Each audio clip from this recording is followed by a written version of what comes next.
கூட்டணி பலம் வந்து கொஞ்சம் குறைவாக தானே சார் இருக்கு? எங்களுக்கு கூட்டணி பலம் வந்து குறைவே கிடையாது. நீங்கள் என்னன்னா நீங்கள் அதைத்தான் தவறாக எடை போடுறீங்க.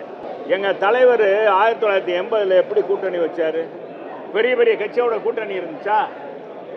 சாதாரண காக்கா தேக்காங்க பா நெடுமாறே, நீங்கள் பார்த்தீங்கன்னா பா நெடுமாறே, இது மாதிரி தெரியாத கட்சியெல்லாம் சேர்த்து தான் நடத்தினார்.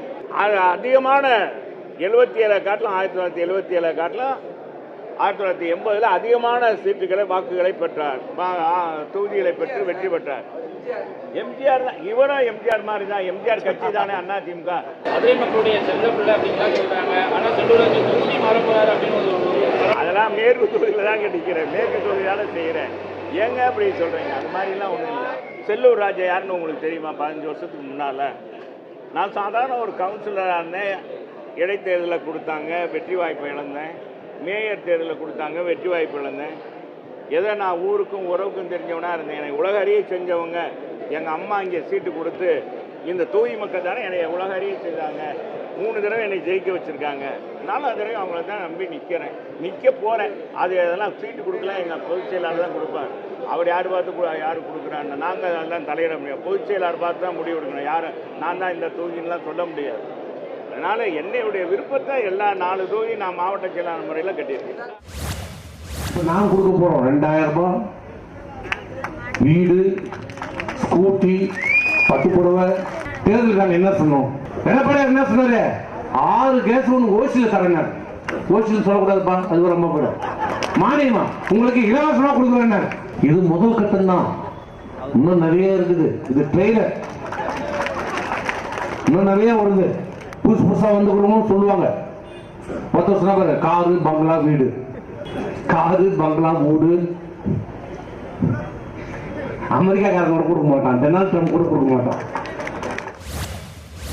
கூட்டணி என்பது தேர்தலுக்காக தான் கூட்டணி, ஆட்சிக்காக கூட்டணி கிடையாது. மீண்டும் பத்திரிகை நண்பர்கள் சொல்கின்றேன், அது எடப்பாடி பழனிசாமி சரியாக இருக்கின்றார். இதுவரையில் தமிழகத்தில் கூட்டணி ஆட்சி என்பதே இருந்தது கிடையாது. 52 கிடையாது, 1980 கிடையாது, 2000 கிடையாது, 2024 கிடையாது. கூட்டணி ஆட்சி என்பது கிடையாது. எடப்பாடி பழனிசாமி அவர்கள் தலைமையில் அனைத்து இந்திய அண்ணா திராவிட முன்னேற்ற கழகம் தனித்து ஆட்சி அளிக்கும். தேர்தலிலே கூட்டணி இருக்கும், ஆட்சியிலே அவர் தலைவர் தான் இருக்கும். இதுதான் அனைத்து இந்திய அண்ணா திராவிட கொள்கை என்பதை நான் சொல்ல விரும்புகின்றேன். தமிழகத்தில் என்றுமே தமிழக மக்கள் கூட்டணி ஆட்சியை விரும்பமாட்டார்கள். திரு பழனிசாமி அவர்கள் தவணை முறையில் தேர்தல் வாக்குறுதிகளை வழங்குவது என்கிற ஒரு புதிய நடைமுறையை அவர் உருவாக்கியிருக்கிற மாதிரி தெரியுது.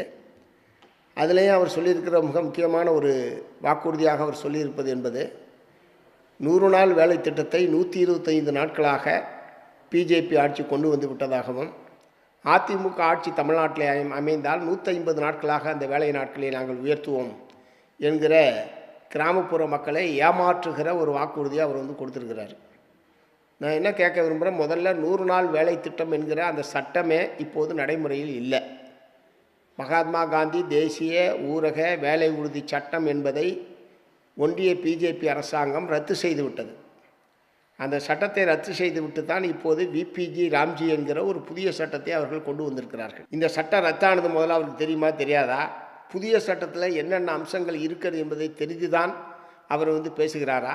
ஆகவே இது போன்ற பொய்யான, அதாவது 1000 பொய் சொல்லி ஒரு கல்யாணம் பண்ணான்னு கலந்த காலத்தில் சொன்னது மாதிரி 1000 பொய் சொல்லி ஆட்சியை பிடிக்கலாம் என்கிற ஒரு புதிய பழமொழியை நடைமுறையில் சாத்தியமாக்கி காட்டியிருப்பவர் மோடி அவர்கள்.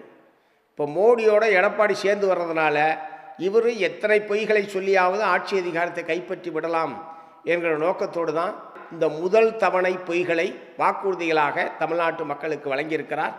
ஆகவே தமிழ்நாட்டு மக்கள் உஷாராக இருக்க வேண்டும் என்று நான் கேட்டுக்கொள்கிறேன். எதிரிகளை இனங்காண முடியும், போலிகளை இனங்காண்பதுதான் இந்த காலகட்டத்தினுடைய மிகப்பெரிய பிரச்சனையாக இருக்கிறது. எழுச்சி தமிழர் அண்ணன் திருமாவ பேசுகிறார் என்று சொன்னால் எவ்வளவு ஈர்ப்பு கிடைக்குமோ அதை போலவே அன்பு நண்பர் சீமான் பேசுகிறார் என்று சொன்னாலும் ஈர்ப்பு கிடைக்கிறது. சீமானிடத்திலே இருப்பது வெறும் வடிவம், அதற்கு பின்னாலே இருக்கிறது சனாதனம் என்கிற உள்ளடக்கம். எழுச்சி தமிழன் திருமாவளத்திலே இருப்பது தமிழ் வடிவம், அதற்கு பின்னாலே இருக்கிறது சமத்துவம் என்கிற புரட்சியாளர் அம்பேத்கரின் தத்துவம். உடனுக்குடன் செய்திகளை தெரிந்து கொள்ள சன் நியூஸ் பெல் ஐகானை கிளிக் பண்ணுங்க.